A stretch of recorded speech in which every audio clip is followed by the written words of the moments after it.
Mga kaibigan, may good news para sa lahat. Kung gusto nyo nga makabasa ng mga balita tungkol sa Mindanao, wala nang iba kundi ang Mindanao Examiner newspaper. Mindanao ang sirkulasyon, Mindanao ang balita. Ang Mindanao Examiner sa Basilan, Sulu at Zamboanga. Gumawa na rin ito ng mga independent films at ABP, audiovisual presentation, at may photography at video services pa. Bisitahin po natin ang kanilang website sa MindanaoExaminer.com o tumawag sa 9925480. Marami pong salamat. Kaya natin to.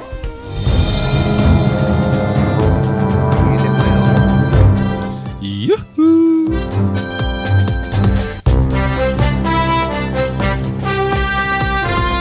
Alright. Isang mainit na hapon mga kaibigan.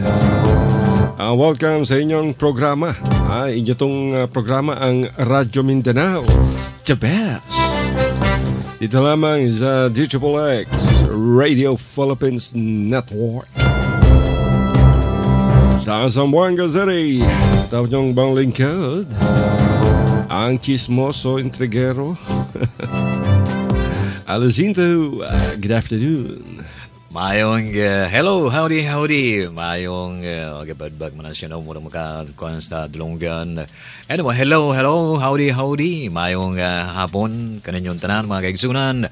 Og niya na budtan sa atong tulumanon ang Radyo Mindanao. O ginaot nga naalang gyapon sa mayong pangisip sa mayong panghuna-una, sa mayong lawas mga kaigsunan o kamudiha. Mong gibating maayong hapon sa inyong tanan unsa may inyong ginabuhat karon asa mo dapit na mamusudagat na amo diyan ang in-house daladalag sila mga transistor na amo diyan sa bukid nga nagtanom o nagdaro ba o pahuhay-huhay da sa inyong mga balay unsa may ginabuhat nyo karon o kami manangpit kaninyong welcome sa atong tulumanon kining Radyo Mindanao kini lang gihapon ang inyong igsuon nga pastilan pagkaituma si Abdel di sa di ba? Maayos salam duha kanimo katandahan mga daon mga layang. Kita niyo mga waktu ini murah-murahan nan kamuray don hayan. Ayos. Yung binabati natin yung mga taga Basilan Province. Kanina pa sila nagte-text kay Brother Abdel. Magandang hapon. Assalamualaikum. Mga tayo manghod na ako sa Basilan, Sulu, Tawi-Tawi. At syempre sa Sabah, Malaysia. Ay, diyan pala sa Tumakid.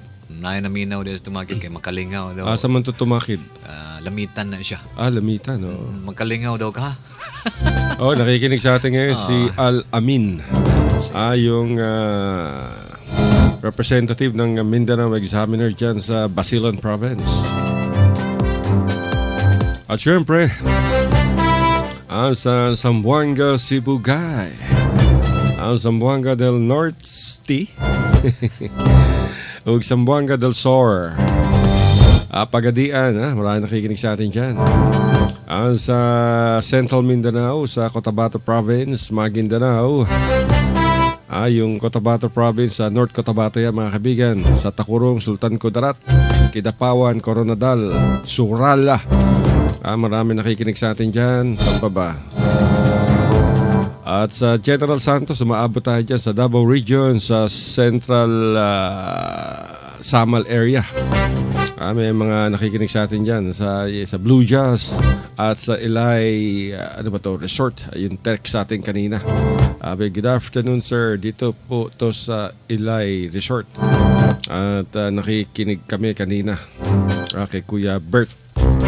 Nakikinig daw kay Kuya Bert. At ngayon ay naka-tune in pa rin sila. Katulog daw sila. Mabuti naman nakakatulog kayo. Pampawala ng stress yan. Pero huwag kayo matulog sa oras ng trabaho. Bawal yan. Bueno mga kaibigan, unahin muna natin itong mga issues sa Zamboanga City. Meron daw proposal yung congressman ng Zamboanga, itong si Manix Dalipe, na magkaroon o magtayo ng UP o University of the Philippines sa Zamboanga City. Ayos yan at naipasa kagad, suportado ng City Council mga kaibigan itong proposal sa pagpapatayo ng University of the Philippines. Pero marami mga ibang ayaw. Katulad ditong si Konsehal BG Gingona. Si Benjamin Gingona, yung isang konsehal ng Zamboanga. At sabi niya ay dapat daw pag-aralan muna maigi. At kulang pa raw yung mga kaalaman ukol dito sa proposal nitong si Manix Dalipe, yung congressman. At bakit daw magkakaroon pa ng UP sa Zamboanga? Meron naman daw Western Mindanao State University. At meron pang Polytechnic University o College. Saganang akin, mga kaibigan, pabor na pabor ako. Magkaroon dito ng University of the Philippines. Meron dyan nagsasabi, baka mabawasan yung pondo ng WIMSU, Western Mindanao State University. Hindi naman mababawasan yung pondo kahit State University yan. May nagsasabing, bakit kailangan pa ng UP sa Zamboanga? Meron namang WIMSU. Ay, naku, ano ba naman mga tanong yan? Dapat nga magpasalamat tayo dahil, magkakaroon ng University of the Philippines sa Zamboanga City. Nako. Ayaw nyo ba nun? Maraming paaralan. Lumalaki yung populasyon ng Zamboanga, yung student population, napakalaki. At hindi lamang Zamboanga, dito pa rin nag-aaral yung mga taga Basilan, Sulu, Tawi-Tawi. Yung mga taga Zamboanga del Sur, Zamboanga del Norte, Zamboanga Sibugay. At iba pang mga taga Pagadian, nagpupunta pa rito para mag-aral, yung mga dayuhan. Tapos parang ayaw nyo magkaroon ng UP. Bakit? Dahil ba si Manix Dalipe ang nag-propose yan at hindi si Celso Lobregat? Siguro kung si Celso Lobregat ang nag-propose yan, masasabi din ba ni Konsehal BG Gingona na dapat ayaw ko niyan? Di ba? Dapat i-welcome natin to, itong pagpapatayo ng paaralan. Kasi kung ang dahilan ng mga nag-o-oppose dyan bakit pa magtatayo ng UP kung meron namang WIMSU? Ay, ano bang klaseng talong yan? Ang dami-daming paaralan dito. Bakit nung nagtayo yung mga ibang paaralan, hindi nyo sinabi sa kanila? O bakit magtatayo kayo ng paaralan? May paaralan na rito. O bakit magpapatayo kayo ng bagong ospital? May ospital na dito. Diba? Alam niyo mga kaibigan, yung ganitong klaseng issue, dapat i-welcome. Dapat i-welcome dahil magkakaroon ng isang malaking universidad sa Zamboanga City. Dapat magpasalamat tayo. Dahil sa dinami-dami ng lugar sa buong bansa, Zamboanga ang isa sa mga posibleng maitatag o mailagay itong University of the Philippines. Sa Davao meron yung University of the Philippines sa Davao. Sa Diliman, Quezon City, napakaganda.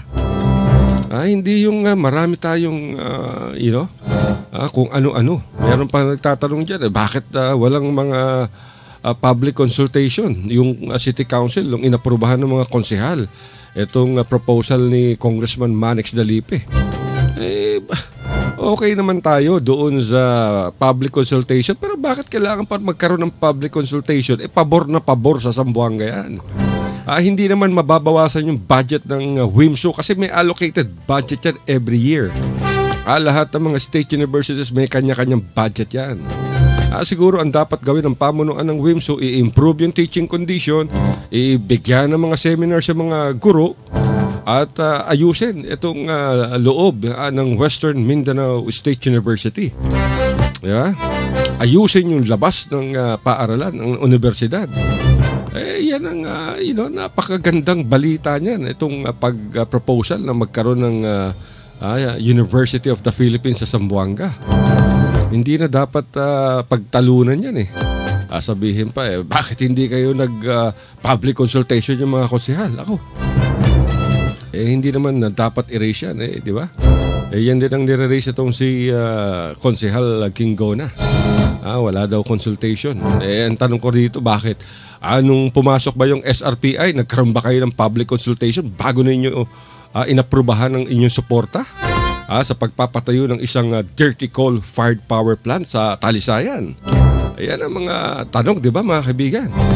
Nung nagpunta ba rito yung SRPI, nagkaroon ba ng public consultation? Tinanong ba yung mga taga-Talisayan, pabor ba kayo magkaroon ng dirty coal-fired power plant sa lugar ninyo? Pabor ba kayo na magkaroon ng napakalalang polusyon sa Zamboanga at sa kalapit na mga lugar? Tinanong nyo ba yun? Wala. Approve ka agad eh. Approve. Yun ang ating question dito. Tapos ngayon questionin nung inapprove ng ibang konsehal yung proposito nitong si Manix Dalipe, bakit walang consultation? Ano nga ba sinasabi natin? Bakit nung mga nakaraang administrasyon ba? May mga public consultation ba? Pag may mga pabor kayong gustong igawa ng mga proyekto? Isang magandang example yan, itong SRPI. Approve ka agad yan full support. Tapos kung kailan nag-ingay yung mga taga-Talisayan, kung kailan nagpo-protesta, saka kayo gumawa ng public consultation. Di ba? Yun ang problema ron. Di ba, brother? Tinawad ka na. Kay kinilaging dito guys, kuilagane ko dito sa Sawitaw na sa Bungaw. Asa mag-eskwela dong? Diha sa MSU. Nga naman, kay ang mga teacher diha, ang mga maestro-maestra diha, taga-graduate sa UP. So, buti pasabot mga kaigsunan, kanang mga graduate diha sa UP, nga the best ba? Nga maayo kaya mo tudlo. So, abot rin sa Zamboanga mga kaigsunan, butangan sila eskwelahan din ng UP. Napayo sa kabog ng konsehal diha, nga hindi murag dili kayo sa musugod ba? Murag kaya dili mo pabor kay, ano pa daw kuang pag-UP? University of the Philippines na ha. Sulayan po natin ng University of the Philippines nga butang dito sumbong ang magkaigsunan kay matod pa nila kan mga graduate sa UP, mga maayong klaseng mga produkto, di ba? So nganong ila pa man ang tuki-tukion, ila pa man ang naapad mga public consultation nga naa naman daw nga eskwelahan dire nga mga universidad dire sa mga nganong naa pa may nganong butang pa man dire. Actually, brother, naintindihan naman natin yung ipinupunto rito ni Konsehal BG Gingona. Dahil kailangan daw merong pag-aralan muna yung bill o yung proposal at upang maging malinaw ang lahat. Pero naki-question kasi dyan, instead na magtayo ng University of the Philippines, i-upgrade na lang yung Western Mindanao into a university. O kaya dagdagan ng pondo, magkaroon ng expansion. Okay yan. Huwag na natin problemahin yung gagastusin ng pamahalaan sa pagpapatayo ng UP na sa Zamboanga City dahil alam nyo, pag may dagdag na paaralan, marami ang nakikinabang ng mga may hirap dyan. Lalo-lalo dyan sa Western Mindanao State University, sa Polytechnic College, dyan sa UP kung matutuloy yan. Pwedeng itayo yan sa Bolong, Buwalan, o saan lugar. Pwedeng itayo sa East Coast, sa West Coast, para hindi naman makaapekto sa trapiko. Alam nyo na ang trapiko sa Zamboanga City, napaka-chaotic yan ang ating punto dyan. So, pero nire-respeto natin yung opinion nitong si Konsehal BG Gingona. Opinion niya yan Wala tayong problema dyan. Ang ating sinasabi lang dito, mga kaibigan, dapat suportahan natin itong proposal, itong bill ni Congressman Manix Dalipe. Wala na muna yung question kasi talagang kahit saan mo tignan yan, sa side, sa harapan, sa likod, sa tuktok ng building ng UP, pabor na pabor yan sa Zamboanga City. Dahil makikinabang ang mga mamamayan, hindi lamang ang mga estudyante, makakapagbigay yan ng trabaho. Pag tinatayo dyan, siyempre may mga laborers yan, may mga workforce yan, trabaho yan. Bibili ng mga materyales, income yan. Diba? Ekonomiya yan. Pag natapos yan, di maraming pupunta rito, mga galing sa ibang lugar. Income pa rin yan, ekonomiya pa rin yan. Magbaboard sila ng bahay, kwarto, mag-aaral dito, kakain, gagastos. Lahat yan pabor sa Zamboanga City. Kaya wini-welcome natin itong proposal na magkaroon ng University of the Philippines sa Zamboanga City dahil talagang pakinabang yan. Maraming mga taga-isla ang hirap na hirap sa pag-aaral dahil walang pera. Hindi naman lahat kayang mag-aral sa mga pribadong paaralan. Diyan lamang sa Ateneo, masuka-suka yung mga magulang dyan sa pagbabayad. Considering Jesuit yan. Pero tignan mo yung mga Jesuita, antitindi kung maningil. Pag may kailangan sila dyan, kunyari may bagyo nangyari sa ibang lalawigan, mangungulekta sa mga estudyante yan para makabigay ng donasyon, makabili ng kung ano-ano, tapos nakalagay sa banner nila, galing sa Ateneo de Zamboanga. Hindi naman sinasabi na galing sa mga estudyante. Di ba? Kukunti lamang yung paaralan na talagang napaka-minimal nung bayad. Hindi naman lahat pwede mag-scholarship. Kung mag-scholar ka, napakadami ng mga requirements. Nako, hindi mo pa nakukumpleto yung requirements, sumusuko ka na. Kaya yan ang dapat nating atupagin. Kung dahilan natin bakit pa maglalagay ng UP sa Zamboanga? Meron namang WIMSU. Bakit pa tayo magdadagdag ng mga health center kung meron namang health center? Bakit pa tayo magdadagdag ng ospital kung may mga pagamutan naman? So, there's no question about that. It's a very good idea, a very good proposal na dapat suportahan ng lahat ng tao, ng publiko at ng mga politiko. Kasi para sa lahat yan. Hindi yan para kay Manix Dalipi lamang.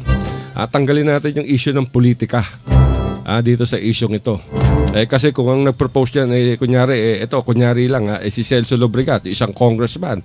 Do you think, sabihin ni BG Ginggona, hindi pa pwede yan. Kailangan ibigay muna ni Celso yung paliwanag dito kung bakit kailangan magkaroon ng UP. I'm sure, baka sasabihin ba ni Konsehal BG Ginggona yan? Di ba? Yan ang mga issue na sinasabi natin. Ito lahat puro halimbawa lamang. Wala kaming sinasabing yan ang totoo, ito ang tama, yan ang mali, ito ang hindi mali, di ba? Lahat yan napapag-usapan lamang dito sa programa ninyo mga kaibigan sa Radyo Mindanao. Ayun ako kanindot kayo magsunod ng kinilaging mga politika bitaw usahay dito makasabot mo ingon tong usang kontrapartido nga kining amua kini ang himo natog project kini himo natog mga balaod pag-abot dito sa usa ka pugang kinangatasan walay reklamo, di ba? Ingon po itong katasan ng speakers nga kini pag-abot dito sa ubos walay reklamo, pero kontrapartido gani mo yun kining adtong buhaton kining adtong balaod mo reklamo dahil itong usa na pwede kayo na ginahalan na pa'y buhaton ginahalan etc. So mo na ang politika gumagisyon kano sa man yung politika nato nga magkaiusam ba unta kailangan bitang mag-ayog mga dalan diha o ganing ikaw kontrapartido ka nahimong kag mayor diha sa usa ka munisipyo unya ang gobernador diha kontrapartido bisag kanon sa mga kaigsunan di gud na masiminto na inyong dalan di gud na mahuman inyong dalan diha masiminto na pero kanalang bitawng portion lang kay unsa man kontrapartido man namuhulat man sila sunod nga eleksyon nga kini katong dili kuan katong mo mahimong mayor diha sa atong munisipyo nga dili kontrapartido so muhulat mga adto na usahay gani mga eleksyon di man pud kuan kay bag-ora po siya syempre iya po ng mga gasto niya iya po ng kolektahon iya po ng ibayad sa mga gasto na dito syempre dugay na po dugay na mapunduhan na ang dalan diya nga ingon silang lubak-lubak di ba sumaw na ang ng mga politika ba ating mga politiko natin sa waanang kasinabot maglaylay papasikat ba di ba? Kaya nga anyway suportahan natin mga kaibigan yung panukala dyan sa pagpapatayo ng University of the Philippines sa Zamboanga City dahil ang ating mga kabataan ang makikinabang yan. Pero mga kaibigan, tuloy-tuloy pa rin tayo. Nako, dineklara nitong pamahalaang Duterte ang isang all-out war sa Communist Party of the Philippines, mga kaibigan, sa New People's Army.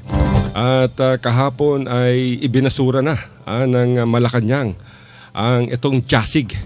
Itong Jasig, mga kaibigan, ito yung nagbibigay ng immunity sa mga members ng Communist Party of the Philippines, NPA, upang makalahok dito sa peace process. At ang problema lamang ay merong nahuling isang si Arbitrario, isa sa mga consultant ng National Democratic Front. At protected to, covered to ng Jasig, mga kaibigan, yung kanyang immunity. At hinihiling ng CPP, NPA, NDFP at ng peace paddle ng komunista na palayain itong si Arbitrario dahil illegal ang pagkakaaresto. So paano gagawin ng pamahalaan doon? So dapat ang ginawa nila ay ibasura ang Jasig, tinerminate. So yun ang ginawa at pinirmahan ni Pangulong Duterte itong pagkakansela sa Jasig. So meron na silang dahilan na hawakan itong isang NDF consultant. Pero marami ang nagsasabi na dapat matuloy ang peace talks ng pamahalaang Duterte sa mga komunista. At kahit yung simbahan, ayan din ang pinapakiusap, hindi lamang ang simbahan, mga multi-sectoral groups. At ngayon mga kaibigan, makakasama natin si Bishop, ang isa sa pinaka-ma-impluensyang bishop sa Mindanao, si Bishop Antonio Ablon, upang mabatid kung ano ang kanyang opinion ukol dito. Good afternoon, Bishop. Hello.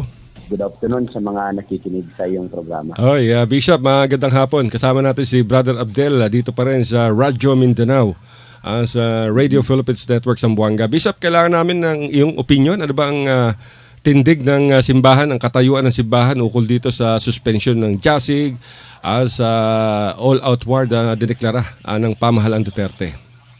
Of course, bilang simbahan at bilang mga mamamayan, na noong pa man ay nananawagan tayo ng resumption ng peace talks, ay nanghihinayang po tayo na sa mga kaganapan na ito doon sa pagsabi ng Pangulong Duterte na terminate na yung peace talk, at kahapon lang nga ay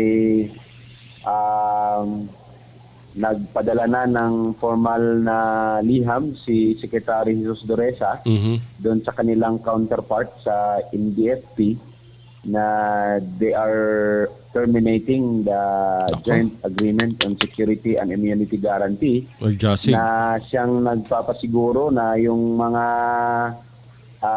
consultants ng NDFP sa talks ay maging libre sa sa mga paghuhuli. At gusto din nating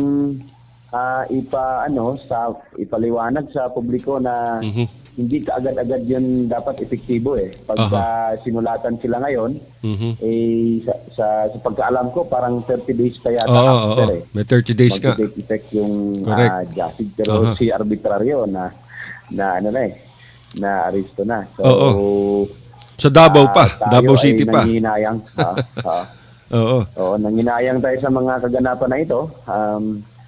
Kaya kaninang umaga, yung mga natin ay formal, yung Philippine Ecumenical Peace Platform, yung Ecumenical Bishops Forum ay formal na nanawagan for the resumption of the talks. At dito rin tayo ngayon sa Bohol, nagmi-meeting ngayon yung Supreme Council. Nasa Bohol ka pala, Bishop. Ang mga bishops ng Iglesia Filipina Independiente ay nagmi-meeting ngayon, at isa nga sa pinag-uusapan namin ay yung mga nangyari, at we are determined to pass a resolution, a statement calling for both sides, kay Pangulong Duterte at saka sa NDFP, ay pagpatuloy yung talks, kasi alam natin na may part yung buong sambayanan sa magiging resulta ng peace talks. At alam din natin na yung all-out offensive or all-out war against the New People's Army ay talagang hindi naman magre-resulta yun ng kapayapaan. Bali, ilan bishops ang nandiyan ngayon sa Bohol at umaten sa ecumenical meeting na to, Bishop Ablon? Bali, ilang kayo lahat dyan?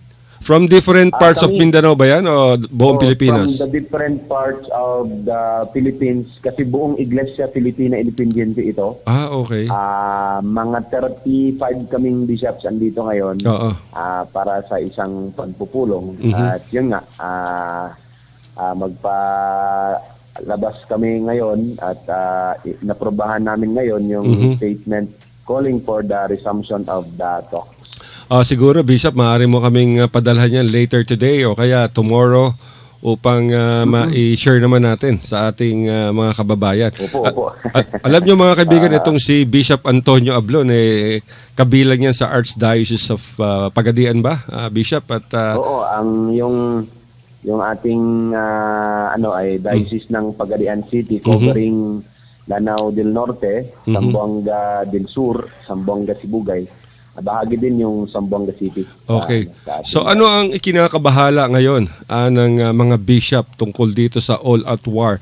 I'm sure isang magiging issue rito yung illegal arrest ng mga sibilyan na pinaghihinala ang Abu Sayyaf, yung red tagging na naman, yung human rights violations. Ano ang magiging epekto nito sa ating mga kababayan, Bishop, lalo-lalo na sa mga taga-simbahan, mga alagad ng simbahan? Siyempre pagka magka-ganong kasi, kahit nga nung may unilateral ceasefire na declaration yung GRP at saka yung NDFP, siyempre kanilang pagpapatupad yun, kanya-kanyang pagpapatupad, pero mayroon pa rin mga ganong nangyayari na mga paglabag ng karapatang pantao at tayo nababahala kasi pagka ganyan kasi sino man yung mga masasabi na nating markado at andyan sa mga rally, mga panawagan ng mga ganito at ganyan yung nangyayari noon kasi kaya baka ma-repeat na naman ngayon yan na mas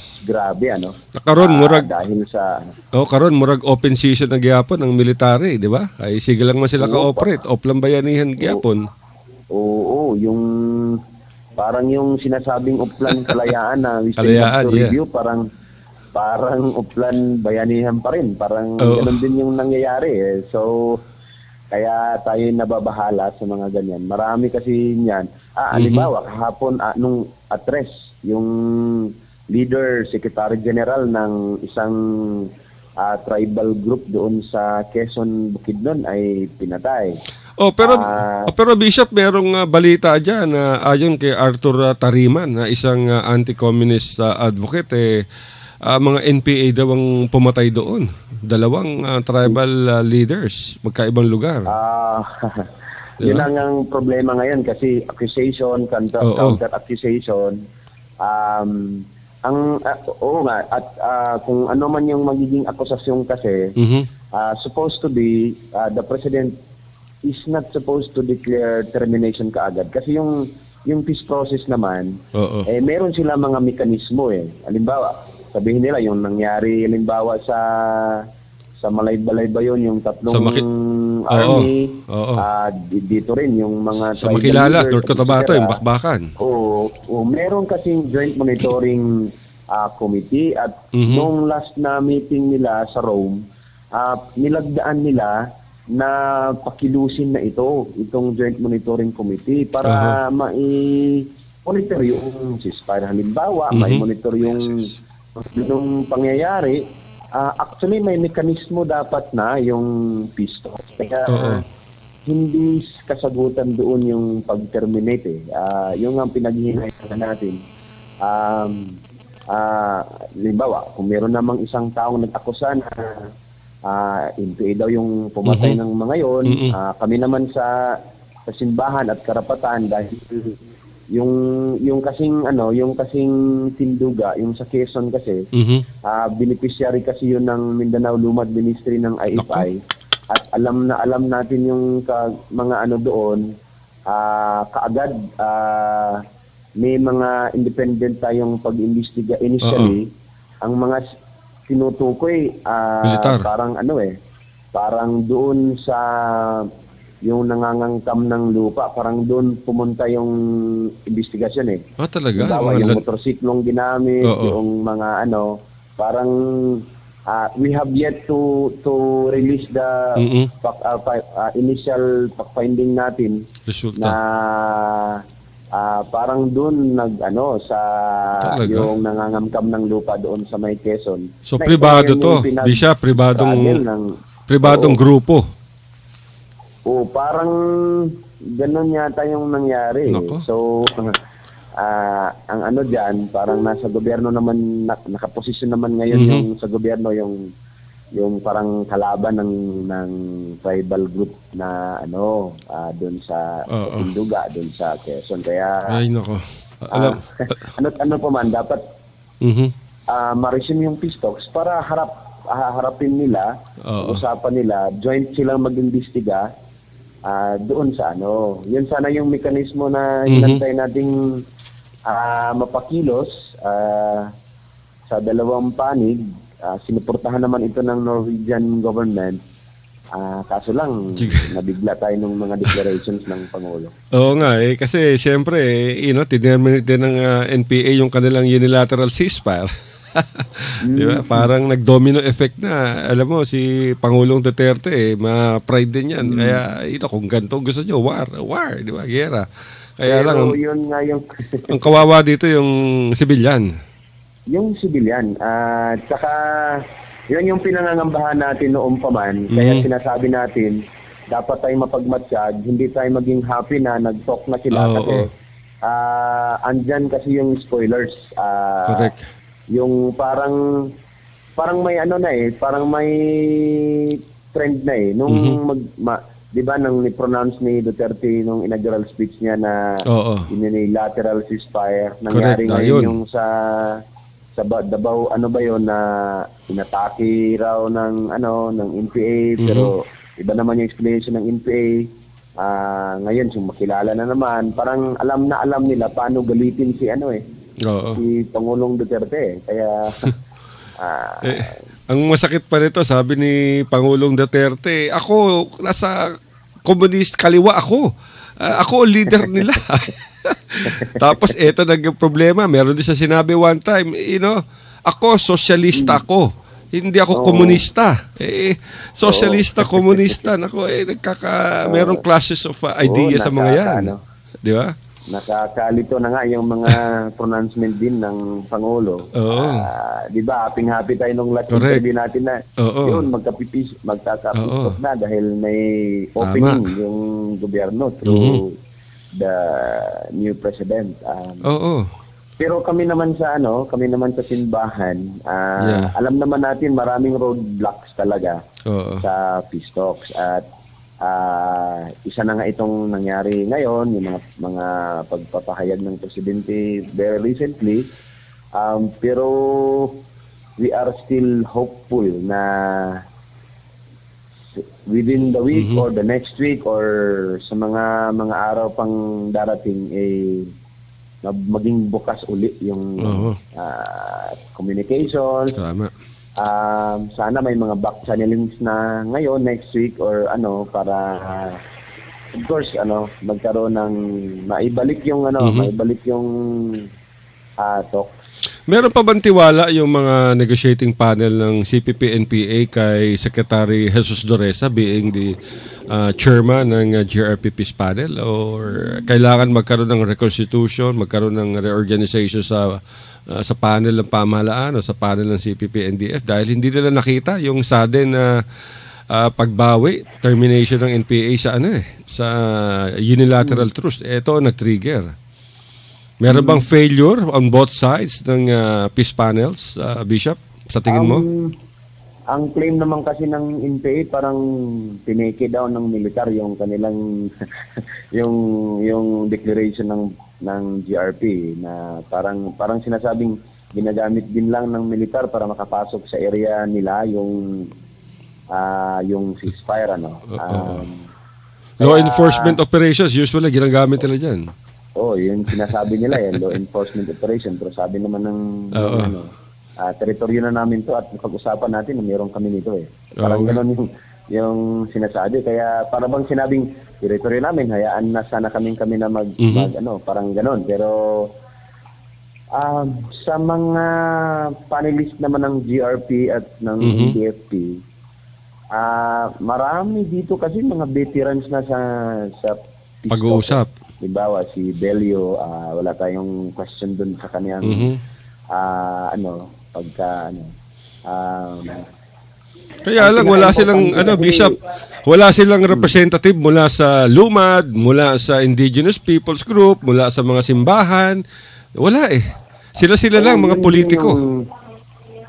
Ang lang natin medyo yung mga presence ng mga di ko lang banggitin pero may mga politiko kasi dun sa sa GRP panel. Mhm. Pwedeng may may bearing yan pero yun nga si Secretary Bello naman alam naman natin yung niya, track record niya sa talks. Pero kasi lang parang parang pagka nagsalita kasi si Presidente Duterte parang parang yun na parang nobody sa mga Parang na parang policy parang statement na kagad di ba? Parang yun na. Tapos magkukumahugay yung mga tagapagsalita ni Pangulong Duterte, ang Defense Department, ang AFP, tutuligsay naman nila yung binitawang salita ng Pangulo. Kasi di ba nung last talks nila sa Rome, ang sinasabi ng GRP, padala sila ng liham sa US Department ng department na yun para tanggalin na ilang terrorist si Joma at yung CPP-NPA. Kaya sayang. Okay na sana yun. Saka dahil sa mga nangyaring ito, ang timing ba, yung pinag-usapan nila at pinag-agrihan, pakilusin na yung JMC. Yung isang resulta pa rin, andun na yung mga dapat tunguhin, alituntunin, paano yung sa kaser. At yung ang request na alisin sa terrorist listing yung mga yung si Joma, etc. Correct. Kaya sa tingin ko, ito yung pinangangambahan ng mga spoilers, yung mga ayaw ng talks Kaya kasi umuusad ng maganda yung talks. Yung mga kontra dyan, parang sinadya. Sana maintindihan ng na kami rin sa simbahan, sa tinagal-tagal na nating nasa peace talks at sa yung mga engagement din natin sa para sa peace. Tama din yung paniniwala kasi namin doon sa sinabi din naman ni Luis Salandone na noong pa man naging policy na kasi ng NPA, sabi nila na huwag magsayang ng bala kasi hindi naman sila supplied by any bawat bala mahalaga sa kanila. Kaya nung malaman natin sinasabi na 76 gunshots or parang kami kaagad sabi namin hindi kami makapaniwalang ganon. Baka merong mga somewhere along the way parang may distorting of facts kaya or di kaya kasi yung pagkaalam natin very matagal na yung panahon. 76 naging policy ng NPA na wag magsayang ng bala. Hindi sila ganun na, 'di ba? So parang talagang may may effort na. Pero ang issue diyan yung pagpapalaya sa halos o mahigit na 400 mga political detainees. So ang isa sa major concern ng peace panel ng NPA kasi pinalaya na ngayong 21 at tinihiling pa uli yung 400. Paano naman yun? Kaya sabi ng Pangulo, mahirap yan. Di ba? Hindi naman ako diktador. Nung nasubaybayan din natin yan Andun kami sa Davao nung sinabi niya. Hindi pa siya nakapag Correct. Sinabi niya, okay, Fidel, huwag na natin isa-isahin. Lahat na. General amnesty para wala nang problema. Yun yung sinabi niya nun. Hindi yung promise para sa atin yung parang offer niya yun offering para talagang bumalik sa negotiating table. Yung interest niya for peace. Ang tagal ang tagal ng bishop na na basura to 2004 pa. Mabutit bumalik. 'Di ba? Kaya lang ang tagal Kaya nga happy tayo nung nakabalik na sila sa negotiating table Grabe, no? Kaya lang yung Pangulo, pag sinabi niya ngayon bukas iba na naman ang statement niya. Though ganun yung mga critic sa kanya, pero pwede rin sabihin na natin na kaya nga isa yun sa dahilan kung bakit hopeful pa rin tayo. Kasi baka yung sinabi niya ngayon bugsong ng damdamin o kasi nung sinabi niya yan din na sige wala nang pero nagka-peace talk pa rin. Sayang Bishop dahil basura yung peace talks. At ang plano sana ng panel magkaroon ng unilateral ng general ceasefire na talaga magkabilang panig. Sayang. Sana yun Pero I hope sana magkaroon ng back channeling talks dito, Bishop, di ba?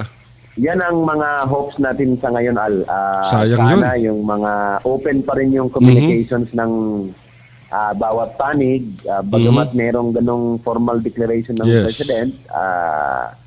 At saka napansin ko rin hanggang ngayon, hindi pa, di ba, parang yung mga pronouncement ni Duterte, parang hindi pa rin kinagat at hindi pa rin ganon yung naging response na mga statements ng CPP and PNDF. Parang si Juma, si Fidel, si Louie, hindi pa pangangaway din yung mga statements nila. Oo, pero ang last blow dito, yung yung pagbabasura sa Jasig. How can you go on with the peace talks if you don't have any immunity from arrest, di ba? Kaya nga.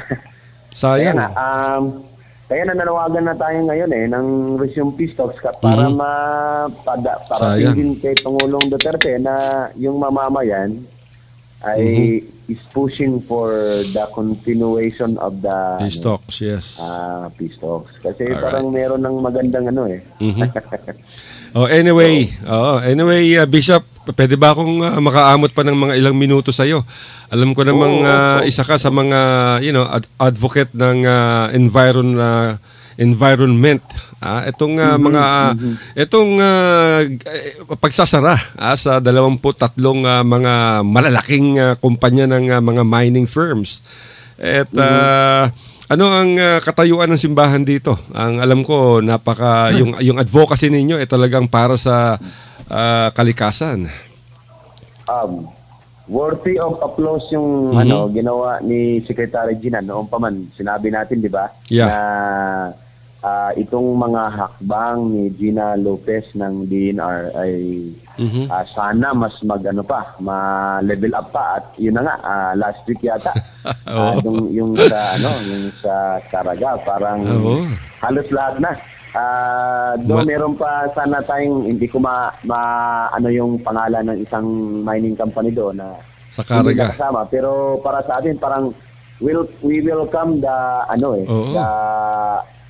hakbang ng DNR through Gina Lopez, at sana ay magkaroon pa ng mga marami pang konkretong mga hakbang para sa kalikasan. At gusto ko na rin sabihin na yung punto de vista ng mga miners na sinasabi nilang Gina Lopez by closing all this and suspending those companies is just making things more problematic. Okay. Sana wag magpadala yung mamamayan doon kasi gano'n naman talaga yung magiging, we expect na gano'n naman talaga yung maging statement ng mga Bureau of Chamber of Mines, di ba? Propaganda, propaganda war ngayon. Nasa propaganda war machine sila. Oo, gumawa sila ng mga ganyan talaga kasi alam nila na pero sana tayo ay huwag tayo padala sa mga ganon. Hindi nito totoo yun. Ang totoo, kahit hindi pa dumating sa atin yung mga dambuhalang korporasyon na yun, hindi naghihikahos ang Pilipinas dahil sa mina. Correct. At we have enough supply ng mga kailanganin natin from the mining industry. Tama. Nung dumating sila, hindi naman umasenso yung bansa Hindi naman umasenso yung plunder yan ng plunder ng mineral resources. Oo. Pero dyan sa lugar mo, di ba, yung TVI, Resource Development Incorporated, matapos nilang lisanin yung Siocon sa Zamboanga del Norte, tasira yung kabundukan doon, lumipat naman sila. Dyan sa Bayog, sa Balabag, Zamboanga del Sur. Sa Balabag sila. Oo. Pero in the last 2 years yata, parang walang galaw muna. Pero parang may nalaman tayo na balik operation daw sila. Pero hindi pa naman. At least hanggang ngayon, yung nalalaman natin, hindi pa. Pero meron sila, Bishop. Sana ay mahagip na ni Gina Lopez pati yung Meron silang press release siguro 2 weeks ago na mag-resume sila ng operations dyan sa Balabag. Katulad itong Mindanao Examiner Regional Newspaper, meron silang mga larawan ng mga protesta ng mga subanin dyan sa lugar. Ayaw nila sa TBIRD. Oo nga. Di ba? Ito na naman yung kasi, yung sinabi nilang magbalik operation, nalaman din natin noong Lunes yata Nako. na sabi nung ating mga ano doon na mga katutubo, mga lumad at subanin at iba pang mga ano, meron daw, hindi pa namin na-check pero meron na rang mga trupa ng Nako. militar na andoon na at may 2 kanyon na yata. Sabi Grabe. sabi na sa atin ng mga ano doon, ito ay kasabay nung magsabi silang magbalik operation sa Balabag. Nako. So sana naman ay ni Gina Lopez pati yung TBIRD sa Balabag. Sa audit, di ba? Ma-audit, magkaroon ng inspection niya sa lugar na yan. Siguro, meron ka bang balak sulatan si Manay Gina Lopez about sa operations dyan sa probinsya? Para mabigyan ng atensyon? Nasa Manila kami nung pumunta kaming Canadian Embassy at ginulog namin itong mga ganito. Sabi naman nung mga doon na they'll see what they can do. Oo. Hindi lang namin na yung plano kaming puntahan din yung opisina ng DNR. Oo. Kaso lang naiwanan ako ng eroplano sa Tacloban nung linggo kaya hindi na ako nakaabot sa yung schedule namin. Hindi natuloy. Pero si Manay Gina Bishop meron siyang Facebook account pati yung DENR. Madali nang malapitan itong si Manay Gina. Siguradong pag magkaroon ka ng dialogue diyan, marami kang i-raise ng mga issue pati yung mga concern, mga subanin. Actually, yun yung isa sa mga nakalatag na mga hakbangin natin. Good. At dadalhin natin, ang gusto namin, yung hindi ako at hindi kami, sana yun talagang mga people's organization doon na naging biktima, sila susulat, sila pa-interview, at doon kay Secretary Gina, kasi parang positibo ngayon sila sa mga latest development. Kaya nabuhayan sila ng loob. Mga ganung nabuhayan sila ng loob na pwede pala. Kasi noon wala Kwarta-kwarta lang talagang gobyerno noon. Si Bishop Mangiran mukhang nawawala na yata sa ere. Si Bishop Mangiran, number 1 niya na advocate ng anti-mining. Nasa Bukidnon na yata siya talaga? Parang siya sa kanyang yung lugas, yung kanyang garden. Hindi pa natin nadalaw at wala pa namang cellphone yung bispo na yun. Kaya we will try to kung ano yung pwedeng gawin pa para diyan sa Balabag. But definitely yan ang gagawin. Kung matuloy nga dadalhin natin yung isyong yan kahit doon sa Canada. May nakaschedule kami, sana matuloy. Gagawa kami ng parang Lakbay Mindanao in Canada. Para doon sa kampanya ng indigenous people, para sa kampanya sama kami dyan. Yung parang divestment ng kanilang mga puhunan. Dahil sabi ko nga doon sa nakamamatay yung puhunan ninyo sa aming mga kababayan. Tama. Kapartner kasi ng TVI yata ngayon yung korporasyon nitong si Senator Manny Villar. Yun na nga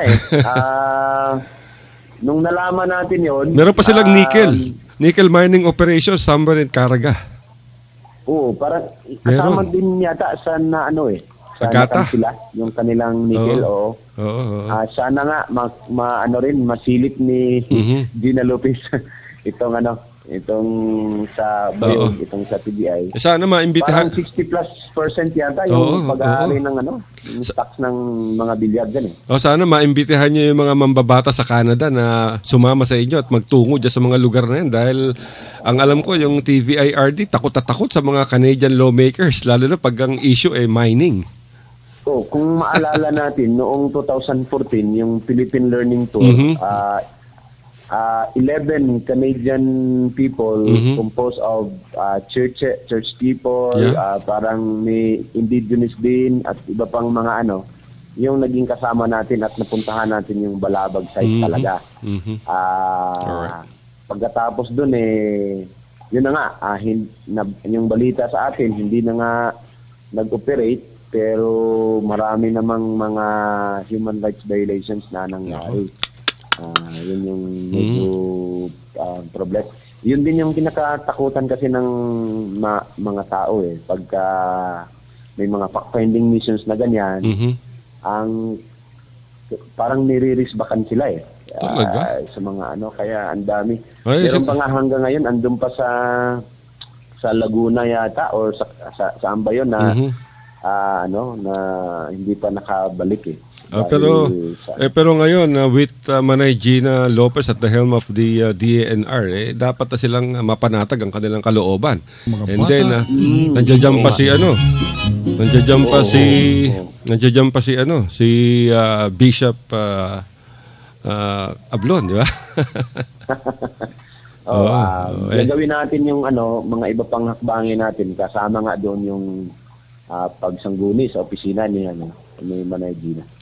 Anyway Bishop, maraming salamat sa iyong oras. Baka gusto mong mag-iwan ng mensahe sa mga kababayan natin sa Zamboanga del Sur. Bisaya ilang, Bishop, go ahead. Maraming salamat at secretary pa naman ako sa meeting namin, pero kasi mahalaga itong interview Daghan nagpaminaw karon. Para mapaabot natin sa para sa mga nakikinig sa programang ito at sa ating sambayanan dito sa Radio Mindanao. Una, patuloy tayong mananawagan para i-resume uli yung peace talks at mapagmatsyag sa spoilers at kalabanin na rin. Pumosisyon tayo laban sa mga spoilers, manawagan tayo sa resumption ng peace talks. Huwag tayong padala at makinig sa mga negatibong mga kuro-kuro tungkol sa usaping pangkapayapaan at gamitin lahat ng pwedeng mga posisyon natin kung ano pa man para ma-pressure uli yung government, especially ang president natin, para sila ay bumalik sa peace talks. Doon naman sa ating plunder of resources, huwag tayong makinig doon sa mga foreign corporations na sinasabing hindi maganda yung ginawa ni Manay Gina na closure at suspension ng mga large-scale mining corporations. Tayo ay maging mapagmatsyag, tayo ay pumosisyon, manawagan para sa resumption ng talks at doon din sa pagbasura ng large-scale mining sa ating lugar at sa buong kapuluan. Salamat po. Maraming salamat, Bishop Antonio Ablon. Thank you very much, Bishop. Ingat. Bye-bye. Salamat din. Alright, mga kaibigan, napakinggan ninyo si Bishop Antonio Ablon ng Pagadian Diocese. Marami tayong nakuhang mga impormasyon tungkol sa peace process at tungkol sa mining. Pero bukas natin itutuloy yan. Dahil ubos na naman yung aming oras. Pasalamat muna ako mga kaibigan sa aming sponsor. Yung portion na yan is brought to you by the Mindanao Examiner Regional Newspaper. Paalam ka na, brother. Ay, kanindot mga kaigsyon ang atong hiskusgutan din, no? O matod pa nilang hapit na unta na palapit na sana ang kapayapaan. Pero lumalayo uli. Parang palos, anyway, ugma na pod kay wala na tayong panahon, igong panahon mga kaigsunan o ginaot nga na hatagan na mo kamo og mga kasayuran, mga balita din sa atong tulmanon ng Radio Mindanao. Kinilang gyapon ang inyong kauban, kangina, ng inyong amigo nga si Abdel Disa, mayang hapon kaninyong tanan. Alright, maraming salamat, brother. Pero mga kaibigan, wala na tayo talagang oras. Sagad na. Bukas natin pag-uusapan. I-follow up natin itong ating mga diniscuss today.